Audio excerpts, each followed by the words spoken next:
now we're on to the brake system itself. So the kit comes with an extension. It's for 14 inches, as I mentioned before on the other video or earlier in this video. But let me just give you guys a warning. I am not a certified mechanic, and I am not trained in any way to do brake fluid system flushes, okay? So this is just me working on my bike at my house. This is very dangerous. If you guys have a leak in your ABS system, it can lock up on you. So if you want to take it to the dealership, it's fine. Take it to the dealership, have them do it for you. You could pay maybe an hour or 2 hours worth of labor for them to install the brake line and flush the system. But from what I've done so far, I've ridden the bike for about 200 miles, not one issue at all. And I believe the best method to do this would be what you're going to see here in this video, and that is a reverse brake fluid flush. Okay, so reverse brake fluid flush is basically you're pushing the air from the caliper up towards the master cylinder, and I'm calling it the master cylinder because that's my background, automotive. So, and this, I believe, limits the potential of getting air bubbles in your ABS system. So you could try doing this at your house, or you could just take it to the dealership. This is dangerous, and I am not, like I said, a certified mechanic. I am not trained in the bleeding air system. So take that, and it's up to you guys, okay? So here in this video, we're doing a reverse brake system flush. And as I was talking earlier, I believe this limits the possibility of having a leak in your ABS system. And as I said, I've ridden the bike for about 200 miles, not one issue. So you want to make sure you get as much as the fluid out of the master cylinder before you start removing the brake line that you see here, okay? Because it's going to make a mess, all right? And you don't want this brake fluid on your paint. It's gonna be bad for it. So take precautions. You're not gonna be able to get all the fluid. Just try to get as much as you can. You know, remove it from the master cylinder, have a rag ready, put it around the brake line as you see here, and then start kind of messing with it after you have made sure you've gotten most of it out. And another tip, when you're putting in the fluid, I recommend you putting in the master cylinder cover when you first start to bleed out. I mean, when you first start to re-bleed the brakes, and that is just to prevent it from squirting out from the top. And I know that because I've done it. So put right before you start bleeding the brakes, put the master cover back on, put some fluid in there, then you take it off, and then you look for air bubbles. As you'll be able to see, because I'm going to show you guys the full. It's going to be limited editing on it, just so you guys can see exactly how we did it, and see if you guys have any questions, put them in the comments. And if you guys need help with this, also leave your comments on the video, and I'll try to respond to everybody's question and everybody's problems, I guess. So let's keep on going on with the video.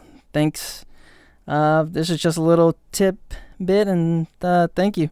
Like I said, be careful with this. Alright, it's pretty much late in the day. We're almost finished with the brake fluid.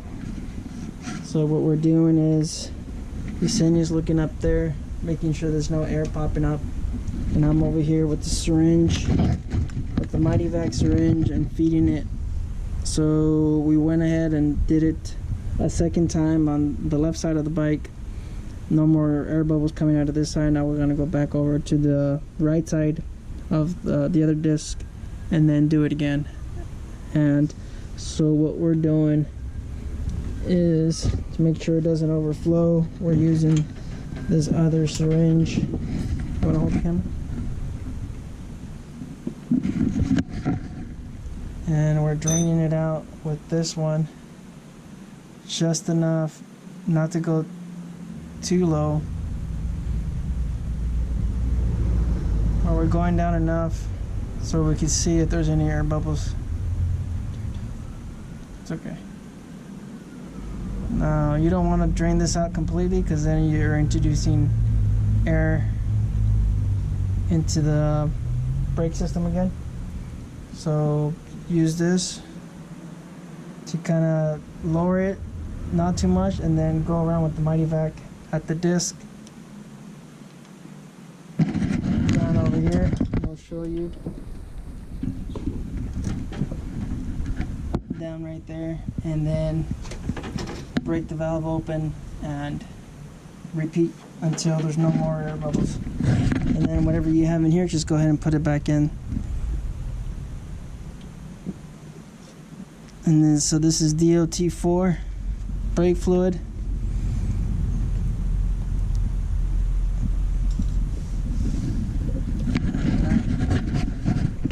Just pull that up, flip this upside down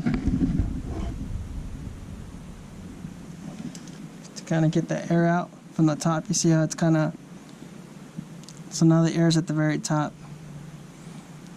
So there's no air in the line right there. And if you wanted to, you could give it a little push.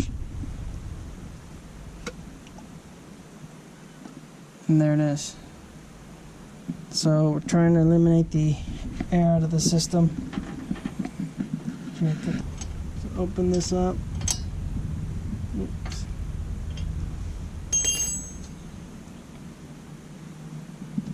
And that goes in there. Just like that. Put that in there. Make sure it's fully seated.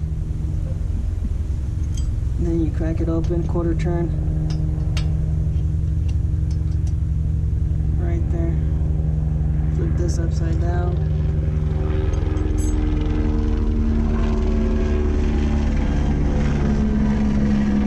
And then look up there, you see?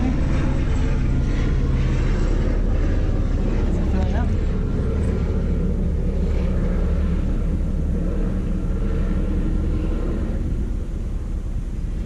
No. Right there. Starting to push a little bit. Yeah. Keep going. Keep going. No more air? No air bubbles. Okay, so let's just fill it to the top now.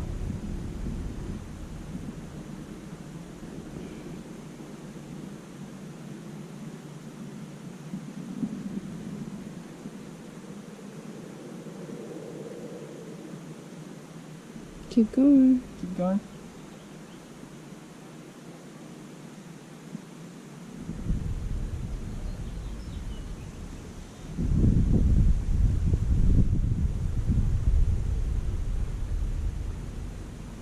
See, it's good. You want to check?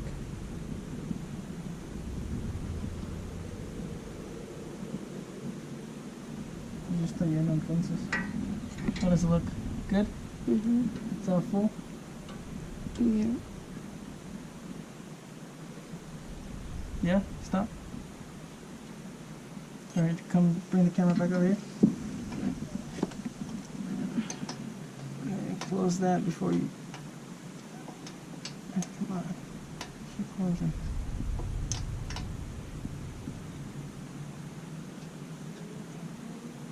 Alright. And then...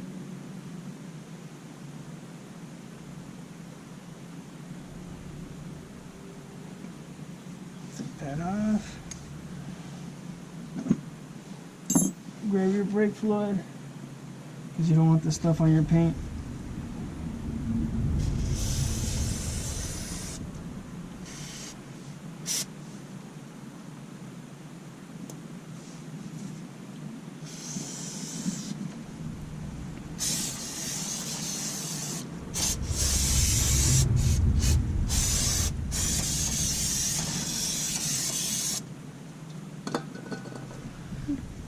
That's it.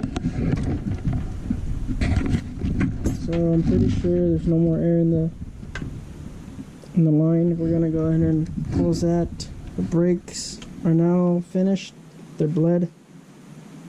And that's pretty much the same process that you do on the other side. It's just we didn't record it. But no leaks here. No more air on top.